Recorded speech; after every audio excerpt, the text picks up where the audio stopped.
Hello everyone. आज की कहानी है माँ का जवाब। एयरपोर्ट पर आज फिर एक माँ भूखी प्यासी बैठी थी और अपने बेटे का इंतजार करती रही। ठंड से सिकुड़ते हुए उन्होंने ऐसे ही पूरी रात बिता दी। अब वह बहुत चिंतित थी क्योंकि वह वहाँ अपने बेटे के अलावा किसी और को जानती भी तो नहीं थी। एक सोनू ही था जिसने आगे बढ़कर मदद करना चाहा, लेकिन अब तो वो भी नहीं था। वह बेचारी पूरी रात ठंड में ऐसे ही बैठी रही। अगली सुबह जब सोनू वापस अपने काम पर आया तो उसने देखा कि वह बूढ़ी माँ अभी भी वही बैठी हुई थी। सोनू ने आते ही सबसे पहले उनसे बात की और पूछा, अम्मा जी, अभी तक आपका बेटा नहीं आया क्या?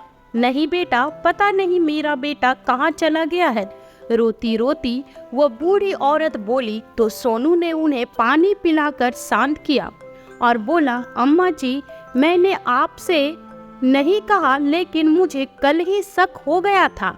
आप माने या ना माने, आपका बेटा आपको यहाँ छोड़कर हमेशा के लिए चला गया है और अब आपको लेने कभी वापस नहीं आएगा। यह सुनते ही अनीता जी जोर जोर से रोने लगी।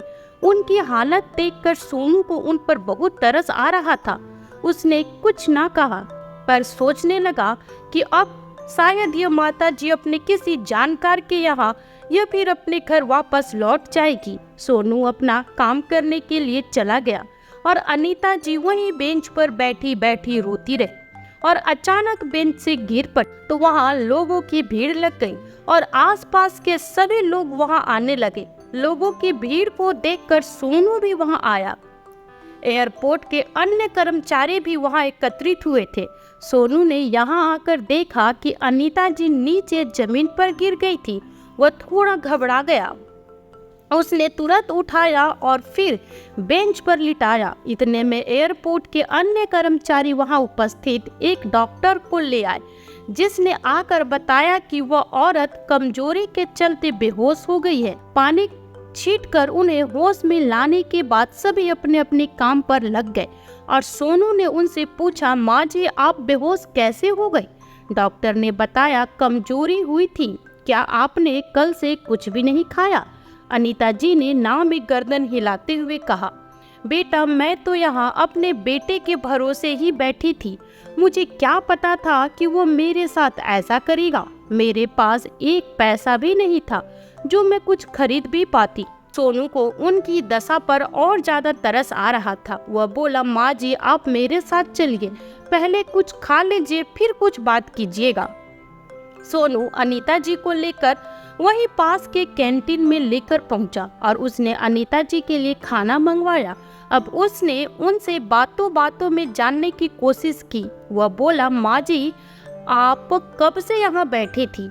अब जब आपको पता चल ही गया है कि आपका बेटा जब आपको लेने वापस नहीं आएगा तो आप अपने घर वापस क्यों नहीं चली जाती? आप अब अपने घर वापस लौट जाइए, यहाँ तो आपकी जिंदगी और मुश्किल हो जाएगी। अनीता जी बोली, बेटा, मैं जाऊं भी तो कहाँ जाऊं? मेरे बेटे ने मुझे किसी लायक नहीं छोड़ा। मतलब? चौंकते हुए सोनू ने कहा। तो अनीता जी ने बताया कि विदेश जाने से पहले उनका बेटा जब उन्हें लेने गांव आया था तो उसने कहा था, माँ, अब मैं आपको हमेशा के लिए अपने साथ ले जाने वाला हूँ, चलिए मेरे साथ, और अब हमारा वापस आना नहीं होगा तो हम घर को बेच चलते हैं। उसने मेरा घर भी बेच दिया और अब मेरे पास सड़कों पर रहने के अलावा और कोई चारा नहीं है। यह कहते कहते वह रोने लगी। उनकी दशा देखकर उसे बहुत दुख हो रहा था, पर वह करता भी क्या बेचारा। वह खुद ही एयरपोर्ट पर सफाई कर्मचारी का एक छोटी सी नौकरी करके अपने परिवार का पालन पोषण कर रहा था, इसलिए वह कुछ न कह सका। उसने उन्हें शांत कराया और खाने का बिल देकर वहां से चला गया। शाम को जब वह अपने काम से घर वापस लौटने लगा तो देखा कि एयरपोर्ट के बाहर फुटपाथ वाली जगह पर एक बूढ़ी औरत बैठी है और उसके पास कुत्ते भौंक रहे हैं और वह बूढ़ी औरत कुत्तों से बचने के लिए वही बड़ा पत्थर उठाकर उन्हें डराने की कोशिश कर रही थी और इसी कारण वह कुत्ते और ज्यादा भौंक रहे थे, जिनकी आवाज से आसपास के और कुत्ते भी दौड़े आ रहे थे और वह बूढ़ी औरत बेचारी डरते डरते उन्हें भगाने की कोशिश कर रही थी। वहीं पर लगी एक स्ट्रीट लाइट की रोशनी में उसने देखा तो पता चला कि यह बूढ़ी औरत कोई और नहीं बल्कि अनीता जी है। यह सब देखकर सोनू से रुका नहीं गया। वह वहां गया और एक डंडे से कुत्तों को भगाकर अनीता जी को एक तरफ बिठाया। वह थोड़ा साइड में जाकर अपनी पत्नी को फोन मिलाता है और अपनी पत्नी से सारा वाक्य बताते हुए कहता है, माही, मैं अपनी माँ को तो पैसों की कमी के कारण बचा नहीं पाया, लेकिन अगर कभी मैं आते जाते देखा कि इन अम्मा जी के साथ कुछ बुरा हो गया तो मैं शायद खुद को कभी माफ ना कर पाऊंगा। और फिर अब कुछ हो न हो, कम से कम 2 वक्त की रोटी तो हम इन्हें दे ही सकते हैं। और बूढ़े आदमी को क्या चाहिए? अगर तुम कहो तो मैं इन्हें अपने साथ घर ले आऊं। माही काफी समझदार थी। वह बोली, कोई बात नहीं, अगर तुम्हें सही लगता है तो ले आओ। हमसे जैसा बन पड़ेगा वैसा ही उनकी मदद करेंगे और फिर जैसे हम सब खा पी रहे सोच लेंगे घर में एक और सदस्य बढ़ गया है। यह सुनकर सोनू बहुत खुश हुआ और अनीता जी को लेकर अपने घर पहुंचा। उसका घर बहुत छोटा था, जहां वो अपनी पत्नी और बच्चों के साथ रहता था। अनीता जी ने जब यह देखा तो उन्होंने कहा, बेटा, तुम लोग मेरे कारण परेशान हो जाओगे।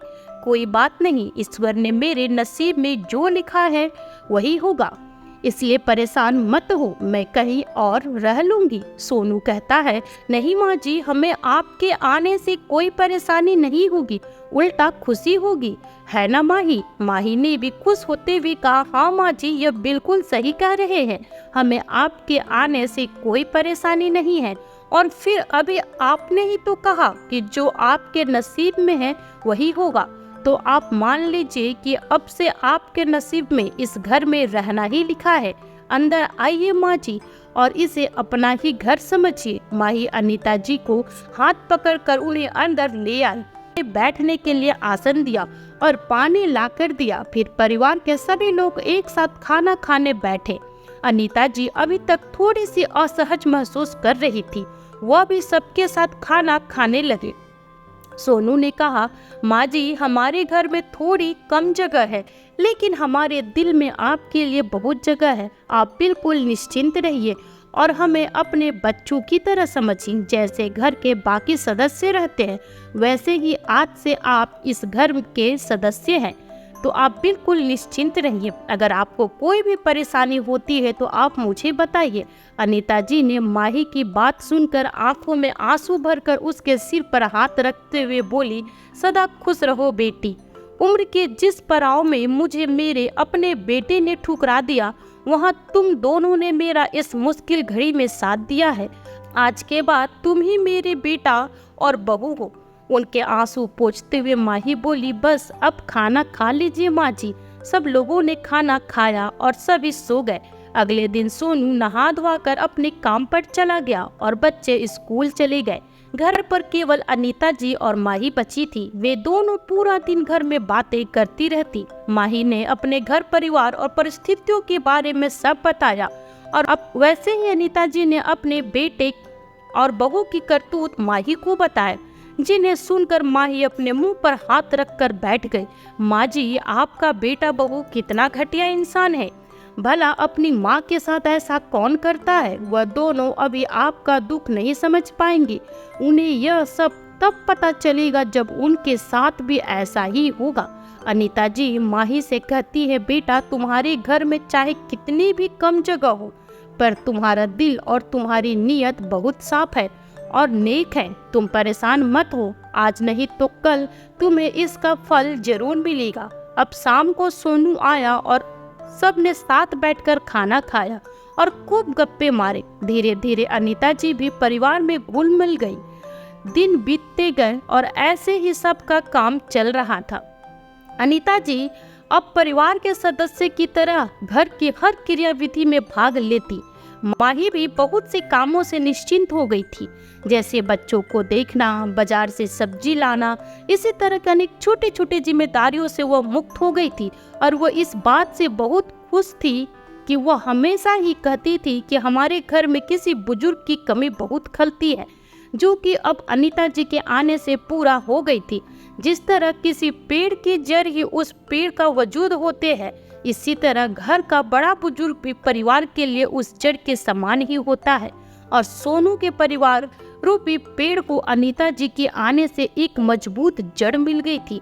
पूरा परिवार सुखी सुखी रह रहा था। अनीता जी एक बार सोनू से बाहर जाकर काम करने के लिए कहा, लेकिन सोनू ने साफ साफ मना कर दिया।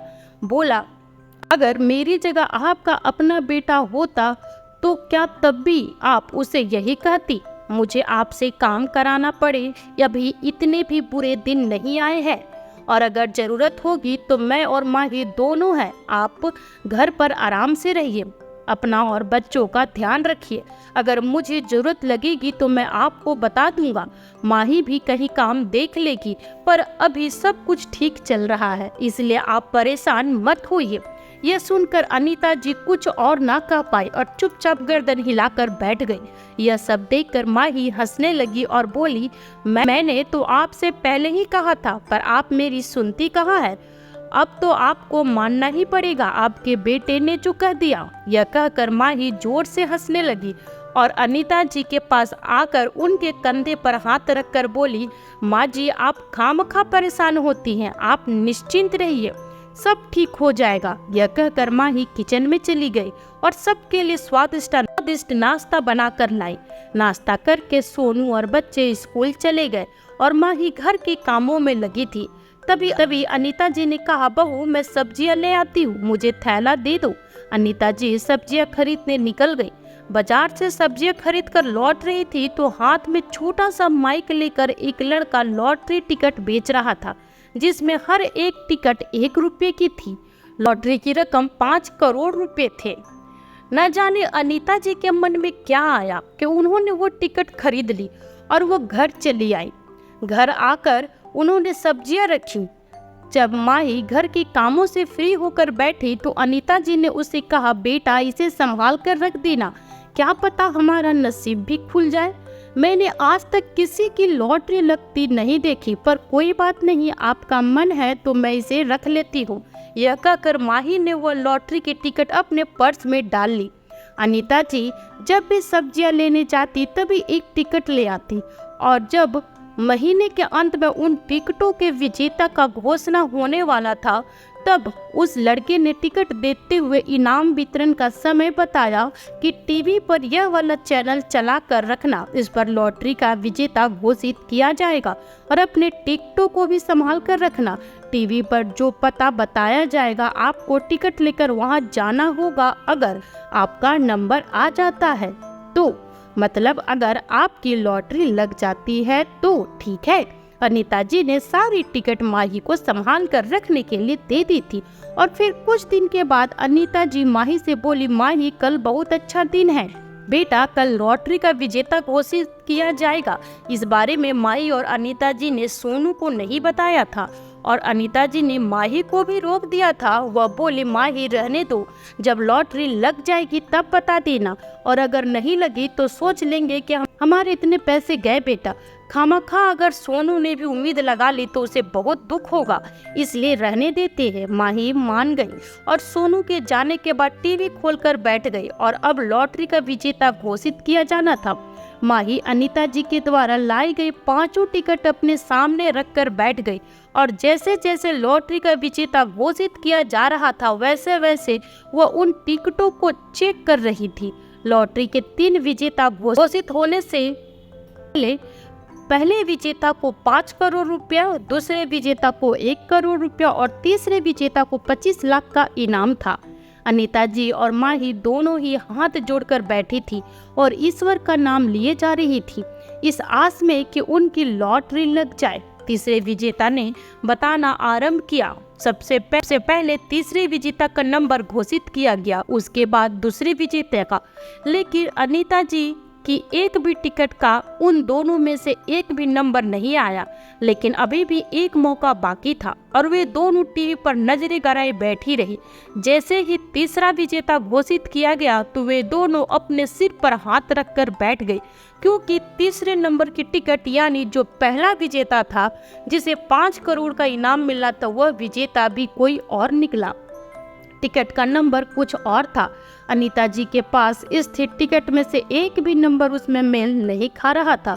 गुस्से में आकर माही उन टिकटों को फेंकने लगी। तभी टीवी पर घोषणा करने वाले एंकर ने कहा, माफी चाहेंगे दर्शकों, किंतु यहाँ एक छोटी सी गलती हुई है। यहाँ जो पहला विजेता है उनकी लॉटरी टिकट की संख्या कुछ और है, गलती पढ़ने वाले से हुई है। अब उस एंकर ने प्रथम विजेता की लॉटरी का टिकट का नंबर घोषित किया और जैसे ही माही और अनीता जी ने देखा तो उनकी आंखें खुली की खुली रह गई, क्योंकि अनीता जी जो टिकट लेकर आई थी वह टिकट प्रथम विजेता की थी। यह देखकर दोनों फूले नहीं समाये और खुश होकर नाचने लगे। माही और अनीता जी दोनों बहुत खुश थे और खुशी के मारे दोनों उछल रहे थे। तभी सोनू घर आ गया। दरअसल वो अपने कुछ कागजात घर पर भूल गया था, जो कि कई दिनों से एयरपोर्ट वाले उससे मांग रहे थे, पर वो भूल जाता था और आज वही उन्हीं कागजों को लेने के लिए वापस आया था। उसने अपनी माँ और अपनी पत्नी को इतना खुश देखा तो हंसता हुआ बोला, अरे वाह, क्या बात है, आज तो तुम दोनों बहुत खुश हो, क्या मिल गया आप दोनों को? बैग रखता हुआ सोनू बोला। तब खुशी के मारे माही उसके गले लगते हुए बोली, अब तुम्हें यह छोटी सी नौकरी करने की जरूरत नहीं है, अब सब अच्छा होगा। तब सोनू उसे खुद से दूर करता हुआ बोला, यह क्या कह रही हो माही? अनीता जी मुस्कुराते हुए बोली, अरे बेटा, अगर तू सुनेगा तो तू भी खुशी से फूले नहीं समाएगा। अब सोनू ने पूछा, आखिर ऐसा क्या हुआ है, अब बता भी दो। तब अनीता जी उसे लॉटरी की टिकट दिखाई और टीवी पर जो नंबर दिखाया जा रहा था वो भी, जिसे देखकर सोनू को भी खुद पर विश्वास नहीं हुआ। वो बोला, सच में हमारी लॉटरी लग गई है माँ? अनीता जी खुश होते हुए बोली, हाँ बेटा, अब हमारे बुरे दिन चले गए, अब तो बस खुशियाँ ही खुशियाँ होंगी। अब तू आज अपने काम से छुट्टी ले ले, हमें इस पते पर जाना है, यहाँ इनाम की राशि हमें दी जाएगी। सोनू ने फोन किया और आज की छुट्टी लेकर वो अनीता जी को लेकर उस पते पर पहुंचा जहां इनाम की राशि दी जानी थी। क्योंकि रकम बहुत बड़ी थी इसलिए न्यूज पर दिखाया जा रहा था। प्रथम, द्वितीय और तृतीय तीनों विजेता वहां पर उपस्थित हैं, जिन्हें बारी बारी से इनाम की राशि दी जा रही थी। अनीता जी का बेटा विदेश में रहता था, पर वो अपने शहर का हालचाल जानने के लिए ऑनलाइन कुछ खबरें देख लिया करता था, कुछ न्यूज चैनल जिन्हें वो डेली देखता था। जैसे ही उसने न्यूज खोली तो उस पर अपनी माँ को देखकर वो चौंक गया और जब उसे पता चला कि उसकी माँ करोड़ों की मालकिन बन गई है तो वह फूले नहीं समाया और अपनी माँ को लूटने के इरादे वो अपने शहर के लिए निकल पड़ा। पर वह जाता कहाँ, उसे तो एड्रेस ही पता नहीं था। उसने एयरपोर्ट पर कर्मचारियों से तो उस सोनू के घर के बारे में पता चला। वह सोनू के घर जा पहुंचा, किंतु उसका परिवार वहां से शिफ्ट हो चुके थे, और होते भी क्यों ना, भला कभी किसी करोड़पति को एक छोटे से कमरे के घर में रहते हुए देखा है? वो तो उनकी मजबूरी थी जिस कारण वो वहाँ रह रहे थे। ईश्वर ने आज उन्हें इस लायक कर दिया तो वो अपने एक नए घर में चले गए। अब अनीता जी का बेटा वहां पहुंचा तो उसने देखा कि वहां तो ताला लगा है।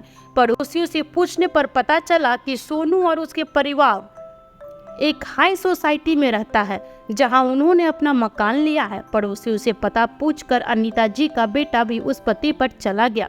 उसने जाकर देखा कि दरवाजे पर एक चौकीदार बैठा हुआ है और वह उस चौकीदार से कहता है, सुनिए भाई साहब, यहाँ इस घर में एक अनीता देवी नाम की औरत रहती है, वो मेरी माँ है। आप जाकर उनसे कहिए कि आपका बेटा अमित आपसे मिलने आया है, या फिर आप मुझे अंदर जाने दीजिए।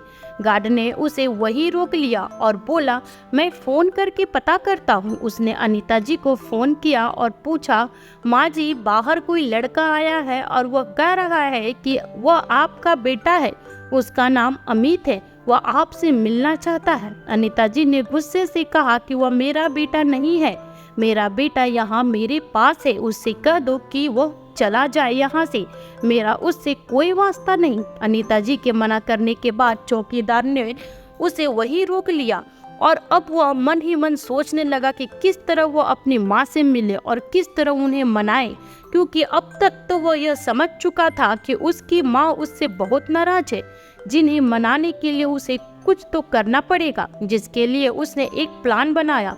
वह चौकीदार जब वॉशरूम गया तो अमित चुपके से घर के अंदर आ गया और अंदर जाकर चिल्लाने लगा, माँ माँ कहाँ है आप? देखो आपको आपका बेटा आ गया है आपसे मिलने के लिए। कितने दिन हो गए आपसे मिले हुए, मैं तो कब से तरस रहा था आपसे मिलने के लिए। अनीता जी को देखकर आगे बढ़ता हुआ अमित बोला। जैसे ही वो अनीता जी के गले लगने को हुआ, अनीता जी ने उसे धक्का देकर खुद से दूर कर दिया और सोनू को आवाज लगाई। सोनू अपने कमरे से दौड़ता हुआ आया। क्या हुआ माँ, आप चिल्ला क्यों रही है? आप ठीक तो है ना? तब अनीता जी ने अपने बेटी की तरफ उंगली करते हुए कहा, सोनू इस नालायक को इस घर से निकाल दो, मुझे इसकी शक्ल भी नहीं देखनी। सोनू कुछ समझ नहीं पा रहा था। तभी अनीता जी का बेटा फिर से माँ कहता हुआ उनके पैरों में लिपट गया। तब सोनू समझा। सोनू उसे उठाता हुआ बोला, तो तू है नालायक और कमीना बेटा, जिसने अपने माँ को तड़पने के लिए एयरपोर्ट पर छोड़ दिया, जिसने यह भी नहीं सोचा कि वो कहाँ रहेगी और क्या करेगी, वो अपना जीवन कैसे जिएगी, जिसने उन्हें जीते जी मरा हुआ समझ लिया। आज उसे अपनी माँ की याद आई है। तू जैसे कमीने को तो मैं बहुत अच्छे से जानता हूँ, और तू यहाँ किस इरादे से आया है मैं वह भी जानता हूँ। निकल जा यहाँ से, वरना मैं तेरी जान ले लूंगा, सोनू ने धक्का देते हुए कहा। तब अमित ने अपने हाथ की नस पर चाकू रखता हुआ बोला, माँ अगर आपने मुझे माफ नहीं किया तो मैं अपनी जान ले लूंगा। अनीता जी उसे इस तरह देखकर बोली, तुझ जैसा स्वार्थी कभी अपनी जान नहीं ले सकता, केवल दूसरों की जान ले सकता है। मैं अच्छे से जानती हूँ कि तू यह सब ड्रामा किस लिए कर रहा।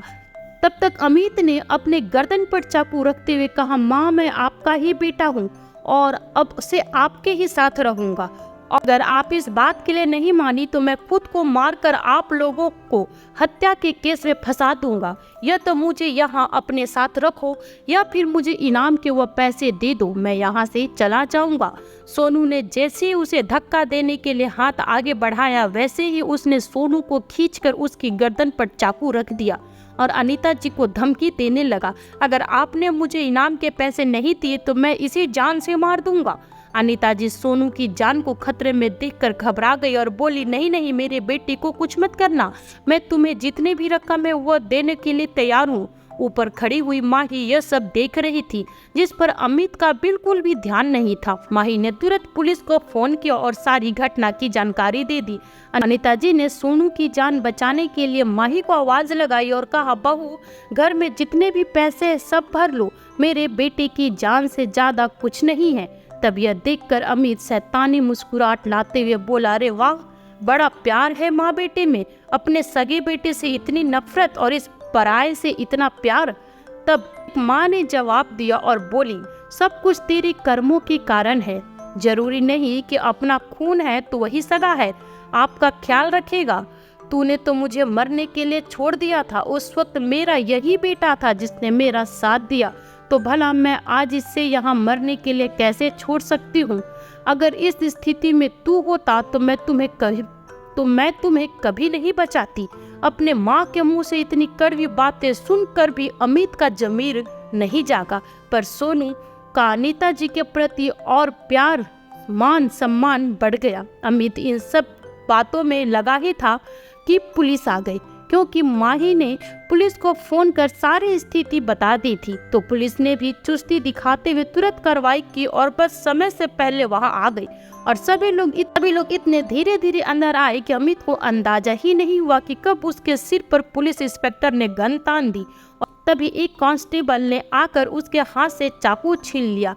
अब अमित को पकड़कर पुलिस वाले ले गए और उसे जेल में डाल दिया। सबूत का कोई अभाव नहीं था, क्योंकि पुलिस वालों ने उसे रंगे हाथों पकड़ा था, किसी की जान लेने की कोशिश करते हुए, जिसके कारण अमित को उम्र कैद की सजा हुई और अनीता जी अपने बेटे सोनू और बहू माही के साथ खुशी खुशी रहने लगी। अब अपना जीवन बहुत खुशी से व्यतीत कर रही थी। शायद यह सोनू माही के कर्मों का फल था जो उन्हें मिला। ईश्वर ने फल स्वरूप उन्हें इतना बड़ा तोहफा दे दिया। दोस्तों, तो जरूरी नहीं है कि आपका अपना खून है तो केवल वही आपकी सेवा कर सकता है या आपका ख्याल रख सकता है। कई बार पराये रिश्ते इतने खास हो जाते हैं जितना आपके अपने रिश्ते नहीं हो पाते हैं। खून के रिश्ते होने से ही सब कुछ नहीं होता।